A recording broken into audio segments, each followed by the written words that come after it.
시청자 여러분 안녕하십니까? 김희선입니다. 안녕하십니까? 노준영입니다. 정부 공직자윤리위원회가 고위공직자 184명의 재산등록사항을 전자관보에 공개했는데요. 김소영 금융위원회 부위원장이 292억으로 1위를 차지했습니다. 네, 그렇습니다. 김 부위원장의 재산 중에는 중앙상선 주식회사 주식이 209억 원으로 대부분을 차지했는데요. 중앙상선은 김 부위원장의 아버지와 친형이 공동대표로 있는 회사라고 합니다. 네, 맞습니다. 김 부위원장에 이어 2위는 이종우 과학기술정보통신부 장관 160억 원, 3위는 김태후 국가안보실 1차장의 120억 원이었습니다. 한편 윤석열 대통령 부부의 재산은 76억 원으로 밝혀졌는데요. 네, 그렇습니다. 이 중 70억 원은 김 여사가 보유하고 있었는데요. 김건희 여사는 18억 원 상당의 서초구 아파트와 49억 원의 예금을 신고했습니다. 이 중 윤 대통령이 신고한 재산은 예금 5억 원이 전부였습니다. 이 시각 주요 뉴스입니다. 한일 외교당국은 일제강점기 강제동원 배상 문제가 중요 분기점을 맞은 가운데 오늘 오전 10시 도쿄에서 배상 소송의 해법을 모색하는 국장급 협의를 개최했습니다.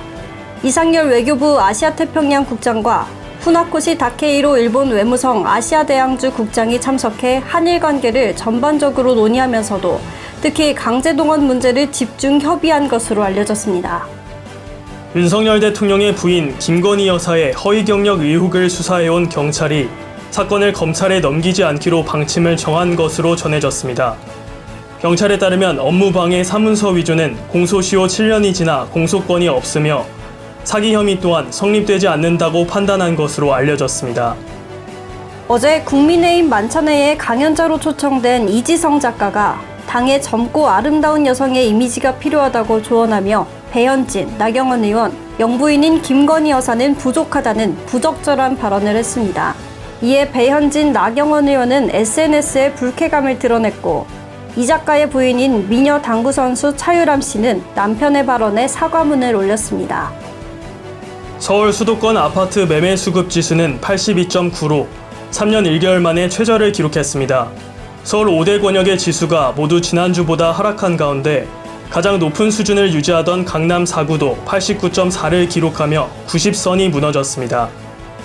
기록적인 폭우로 침수차 불법 유통이 우려되는 가운데 침수차 불법 유통 방지 방안이 발표됐습니다. 중고차 매매업자가 차량 침수 사실을 숨기고 판매하다 적발되면 즉각 사업이 취소되는 원스트라이크 아웃제가 시행됩니다.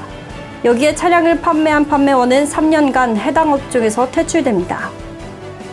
미국의 2분기 국내 총생산 성장률이 연일 마이너스 0.6%로 잠정 집계되며 2개 분기 연속 역성장을 기록했습니다. 앞서 발표된 속보치 마이너스 0.9%에서 소비와 기업 투자가 증가한 것으로 수정되며 0.3%포인트가 상승했습니다. 프로농구 오리온을 인수한 데이원 스포츠가 고양 캐롯 점퍼스 농구단을 창단했습니다. 창단식에서는 밝은 주황색 바탕에 검은 글씨가 새겨진 유니폼과 좋은 기운을 가져온다는 뜻인 대길이라는 개구리 마스코트가 공개됐습니다. 허재 대표이사는 고양 팬들의 마음을 사로잡고 KBL에서 가장 인기 있는 구단이 되고자 최선을 다하겠다고 포부를 밝혔습니다. 한국수력원자력이 3조 원 규모의 이집트 엘다바 원전 건설 프로젝트 수주에 성공했습니다. 한국이 조 단위로 해외 원전 사업을 계약한 것은 13년 만으로 이번 계약이 어려움을 겪고 있는 원전 생태계를 복원하는 데 큰 도움이 될 것으로 보입니다. 국세청은 오늘 근로자녀장려금 2조 8,604억 원을 291만 가구에 지급합니다. 지급 법정 기한은 다음 달 말일까지였지만 최근 물가 상승 등으로 어려움을 겪는 저소득 가구를 지원하기 위해 지급 기일을 한 달 정도 앞당긴 겁니다. 네, 그렇습니다. 이번에 지급하는 것은 지난 5월에 신청받은 정기분인데요. 국세청은 정기분 장려금 신청자의 요건을 심사해 결정 통지서를 모바일 우편으로 발송했습니다. 신청인이 지급받을 계좌를 미리 신고했다면 오늘 해당 계좌로 입금되고요. 계좌를 신고하지 않았다면 국세환급급 통지서와 신분증을 지참하고 우체국을 방문해 현금으로 수령할 수 있습니다. 네, 만약 5월 장려금을 신청하지 못했다면 11월 30일까지 홈택스, 손택스 등을 통해 신청할 수 있습니다. 지급 대상자로 확인되면 신청일이 속한 달의 말일로부터 4개월 이내에 장려금을 받게 됩니다. 다음 주에도 이 시각 주요 뉴스가 보고 싶으시면 영상 하단의 구독 버튼 눌러보시기 바랍니다. 또 오늘 영상이 유익했다면 좋아요 버튼도 눌러주시기 바랍니다. 지금까지 김희선, 노준영이었습니다.